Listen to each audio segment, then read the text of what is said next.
به دغه شان یو مسله په دې ورځو کې هغه دای چې بلس محرم باندې سکسان څوک چې دیګ بخي او څوک دغه شان شربت ویشي څوک حلیم ورګي نو د دې څه حیثیت ده نو ارز منی چې یو کس صدقه ورګي هغه چې ار یو ورځي هغه صدقه هغه ته ثواب ملاوي لیکن شرط پکې داوي چې دا صدقه ورکول د الله تعالی په نوم منی وي کله بل چې انوم پکې راغی د بل چې نظر نه یازون هغه بیا حرام وي او کور دغه شانی رز مختص کړه چې بل سم منی به ورکو یا و په هم منی ورکو نو دا خبره دا بیا بدعت ده چونکه دا په اسلام کې زیادتی ده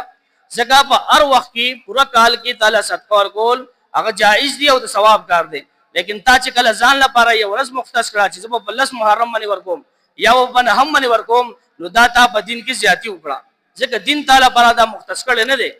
دین چې کوم کارونه مختص کړي دي په کوم ورځو کې هغه په هغه ورځو باندې کوي او چې کوم مختص کړي نه دي هغه ته هر کله کولای شي تا ځان لپاره مختص کول دا ته په دین کې زیاتی کوي لکه څنګه چې روزي دي په رمضان کې فرض دي نو دا به اخ وکړي شي حج دې د ذل حج او 15 ورځو کې فرض دی نو ته به دا دغه په 15 ورځو کې کوي موږ دې خپل په ټیم کې باندې فرض دی دغه شانی زکات ته چې کال کې یو ځل دی نو هغه په ټیم باندې ورکړي لیکن نور چې کوم شیزونه دي ته صدقه ورکړي نفل کوي هغه هر وخت ته کولای شي دا مختص کول دا بیا بدعت شو او دا خبره بیا د ګناه ده په کار دا بل بلس محرم باندې دا چې کوم دی ګناه ویشل کیږي او دغه شانی حلیم نو دا د روافضو طریقه ده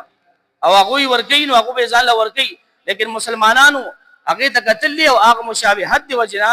هغه به چې دا کار شروع کړ دې نو که تاسو چرته د چا عیسی ثواب لور کوي یا حضرت حسین رضی الله تعالی عنہ عیسی ثواب لور کوي نو جایز دي لیکن هغه مشابهت کول